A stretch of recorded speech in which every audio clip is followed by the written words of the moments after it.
All right, I'm back with book talk number two. The topic is Our Emotions Are Not Our Enemy.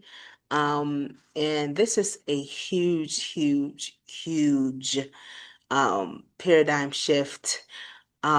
She says, for some, battling emotional pain is visceral reality. You and your feelings in hand-to-hand combat every day, up close, personal, bloody. If you're wondering if there's another way, this book is for you. This is so powerful, so powerful.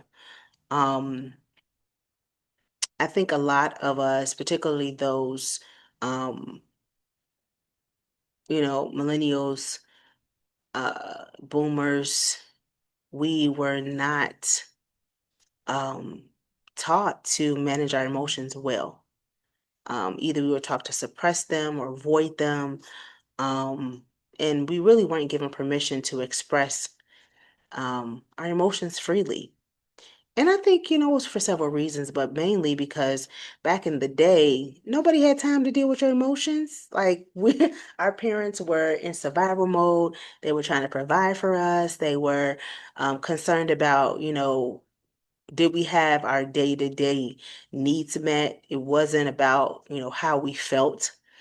Because in a lot of ways, our parents didn't have the opportunity to sit in their feelings or explore or process the things that they experienced. So that was just passed on. So the trauma was just passed on, and that practice of overlooking your emotions was passed on, from generation to generation. But for some people, they're literally fighting their emotions every day, fighting the pain, fighting the anger, fighting the frustration, fighting the anxiety, the depression. And, it's a fight.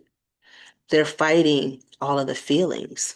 Um, and so this is a personal thing because those feelings are yours. Like you own that.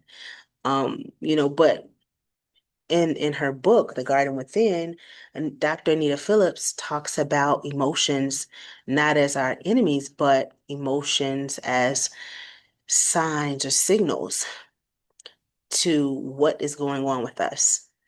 Oprah Winfrey wrote a book and it's called What Happened to You.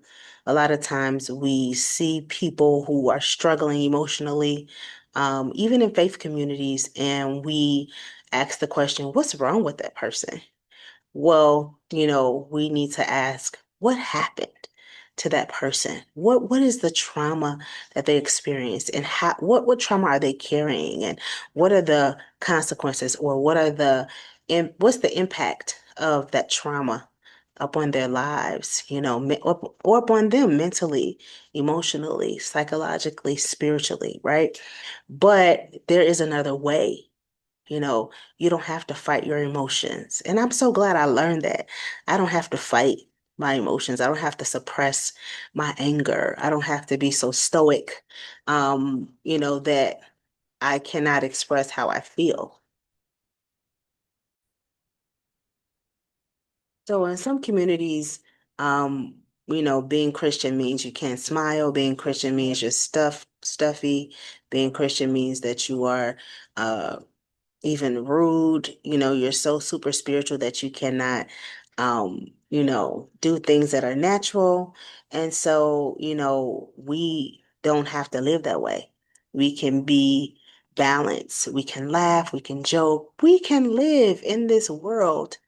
God, created it that way. We're having a human experience. Yes, we are believers. Yes, we have faith, but we also can have fun. We also can go shopping. We can enjoy the things of this world.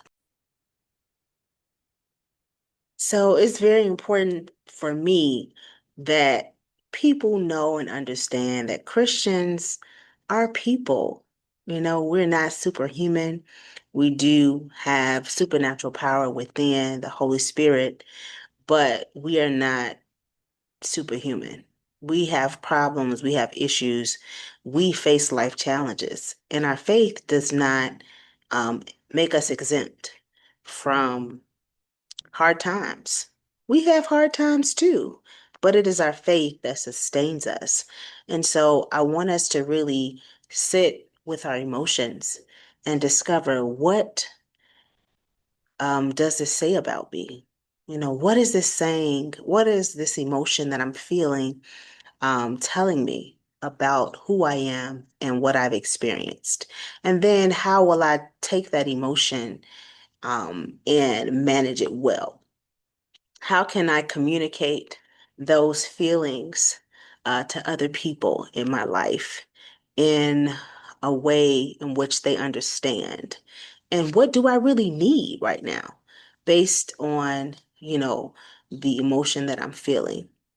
And so we no longer have to fight those emotions and suppress those emotions and press them down and fight to be perfect and not allow others to see that we are in pain, and, that we're crying at the thought of losing someone, or we're crying because of disappointment that we've experienced, or we are in a struggle with our faith. We're doubting our faith. Um, that's a normal thing, but it's not something that can't be overcome, can't be worked through, can't be processed, and can't be moved through, and even learned from. So I just want to encourage you. I hope you're reading along with me. Um, and thank you for joining Book Talk. Share this video with somebody if you want. If you think it might be a blessing to someone, go ahead and share it and like the video and subscribe for more.